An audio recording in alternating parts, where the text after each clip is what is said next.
Maithili express की शानदार प्रस्तुति।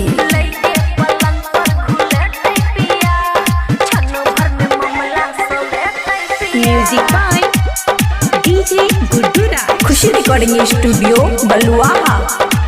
सखी मिले के मरद मियाँ जी हमरा कर लै छै कहुना के राजे, हमरा कर लै छै कहुना के राजे।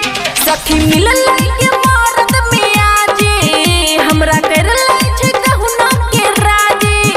जब मन ओकर करे तब हमरा घरे, जब मन ओकर करे तब हमरा घरे लटपटै पिया। लइके पलंग पर घुलेटै पिया, क्षण भर में मामला सलेटै पिया। लइके पलंग पर घुलेटै पिया, क्षण भर में मामला सलेटै पिया। डीजे गुड्डू मिक्स बाय अमन अक्के। क्षण भर में मामला सलेटै पिया, क्षण भर में मामला सलेटै पिया। सेज पे कर दै छै खूब बल जोरे, पलट के खोल दै छै चोली के डोरी। ऊपर से नीचा करे बिछबैल बोरी, कहिए कुछो त कहे जानू सॉरी, कहिए कुछो त कहे जानू सॉरी। सेज पे करे छै खूब बल जोरी, पलट के खोल दै छै चोली के डोरी। ऊपर से नीचा करे बिछबैल बोरी, कहिए कुछो त कहे जानू सॉरी। जब कहिए हम बस और धर ले छै रस, जब कहिए हम बस और धर ले छै रस, झटपटै पिया। लइके पलंग पर घुलेटै पिया, क्षणों भर में मामला सलेटै पिया।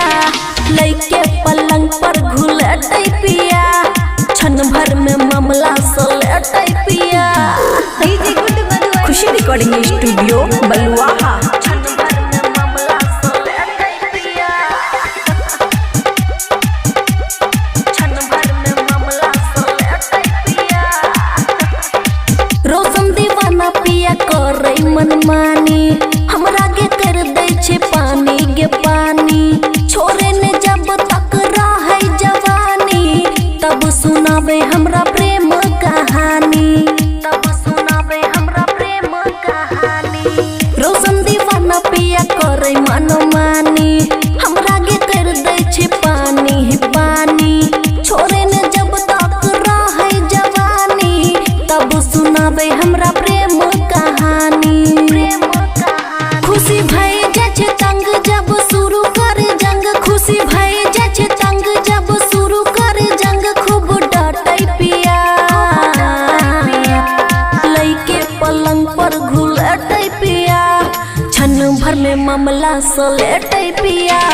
लइके पलंग पर घुलेटै पिया, क्षण भर में मामला सलेटै पिया। खुशी रिकॉर्डिंग स्टूडियो बलुआहा।